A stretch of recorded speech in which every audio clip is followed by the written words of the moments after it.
पाकिस्तान की मुतहर्रिक तारीख के खामोश गोशों में जोखियो कबीले की कुर्बानियों गूंजती है, जो उनकी लाजवाल वफादारी और अपनी कौम से बेलौस मोहब्बत का एक खामोश सबूत है। उनकी कहानी कुर्बानी एक ऐसी कहानी जो पाकिस्तान की पैदाइश से बहुत पहले शुरू होती है। हाजी कादिर बख्श वलदल्ला रखियो जोखियो कबीले की मशहूर शख्सियत हैं। उन्हें 1915 में बरतानवी हुकूमत ने कराची का सबसे बड़ा जमींदार होने का एजाज दिया था। आज़ादी से पहले के दौर में जोखियो कबीला एक फलता फूलता कमीवंटी था। उनकी जमीन कराची के कल्ब में दौर दौर तक फैली हुई थी। अमन पसंद आबादकारों के तौर पर उन्होंने अपनी जमीनों की तनदही से परवरिश की, अपनी मेहनत के समरात से लित्फ अंदाज होते रहिए।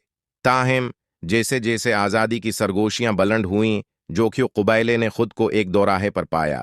आज़ादी से पहले के हिंदुस्तान के गलियारों में आज़ादी की आवाज़ गूंजने के साथ जोखियो कबीले ने न सिर्फ इस पुकार पर ध्यान दिया, बल्कि उन्होंने उसे पूरे दिल से कबूल किया। उनकी सबसे कीमती मिल्कियत, उनकी ज़मीन, पाकिस्तानी हुकूमत को दिल खोल कर दे दी। बेलौस कुर्बानी के अमल ने तहरीक आज़ादी में उनकी अहम शरकत का आगाज़ किया। पाकिस्तान की तारीख में उनका नाम हमेशा के लिए लिख दिया गया। जीसा कि पाकिस्तान वजूद में आया, जदोजहद आज़ादी से जोखियो कबीले के लोग अपनी कौम की हमायत में साबित कदम रहे। आज़ादी के बाद कराची में महाजरीन की बड़ी आमद देखने में आई। एक बार फिर जोखियो कबीले ने अपने दिल और अपनी ज़मीनें खोल दी। तब्दीली की लहर से बेघर होने वालों के लिए एक महफूज पनाह गाह फराहिम की। जोखियो कबीले ने पाकिस्तान के कुछ इंतहाई स्ट्रेटजिक इदारों के लिए बुनियाद का काम किया है।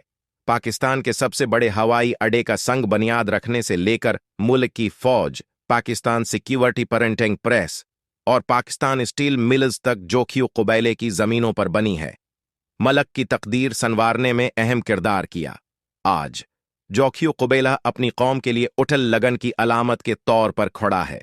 बेशुमार कुर्बानियों के बावजूद वो तरक्की की मनाजिल तय कर रहे हैं। उनकी रूह वक्त की आजमाइशों से बेखौफ है। ताहिम उनकी दौलत उनके मादी अमलाक में नहीं है, बल्कि उन इनमट निशान में है जो उन्होंने अपनी कौम की तारीख पर छोड़े हैं। खिलासा ये कि पाकिस्तान के लिए जोखियो की कुर्बानियां उनकी गैर मुतजलजल हब बिलवतनी का मुनह बोलता सबूत हैं।